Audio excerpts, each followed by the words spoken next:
తెలంగాణలో నూతన సంవత్సర వేడుకలు జరుపుకునే వారికి రాష్ట్ర ప్రభుత్వం తీపి కబురు అందించింది. మద్యం విక్రయాల సమయాన్ని పొడిగిస్తూ ఎక్సైజ్ శాఖ ఉత్తర్వులు జారీ చేసింది. ప్రజల ఉత్సాహాన్ని దృష్టిలో ఉంచుకొని అదే సమయంలో శాంతి భద్రతలకు విఘాతం కలగకుండా ప్రభుత్వం ఈ నిర్ణయం తీసుకుంది. డిసెంబర్ 31వ తేదీన వేడుకల రద్దీని పరిగణలోకి తీసుకొని ప్రభుత్వం సమయాలను కేటాయించింది.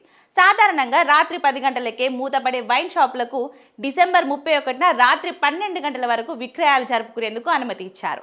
బార్ అండ్ రెస్టారెంట్లు, క్లబ్లు, పర్యాటక ప్రాంతాల్లోని హోటళ్లకు అర్ధరాత్రి 1 గంట వరకు మద్యం సరఫరా చేసుకునేందుకు వీలు కల్పించారు. అనుమతి పొందిన న్యూ ఇయర్ ఈవెంట్లకు కూడా అర్ధరాత్రి 1 గంట వరకు సమయం కేటాయించారు. వేడుకల పేరుతో నిబంధనలను అతిక్రమిస్తే కఠిన చర్యలు తీసుకుంటామని హైదరాబాద్ పోలీసులు, ఎక్సైజ్ ఎన్ఫోర్స్మెంట్ విభాగం హెచ్చరించింది. ఇక పబ్బులు, బార్లలో డ్రగ్స్ వాడకాన్ని అరికట్టేందుకు ప్రత్యేక డాగ్ స్క్వాడ్ బృందాలను రంగంలోకి దించుతున్నారు.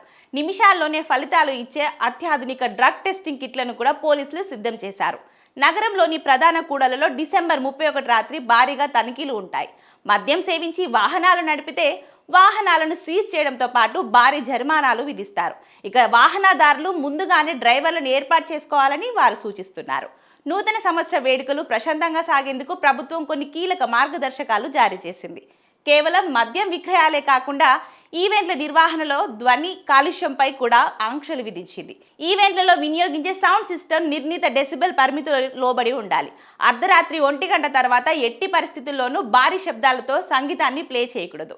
నివాస ప్రాంతాలలో వేడుకలు నిర్వహించేవారు పొరుగు వారికి ఇబ్బంది కలగకుండా చూసుకోవాలని పోలీసులు కోరుతున్నారు.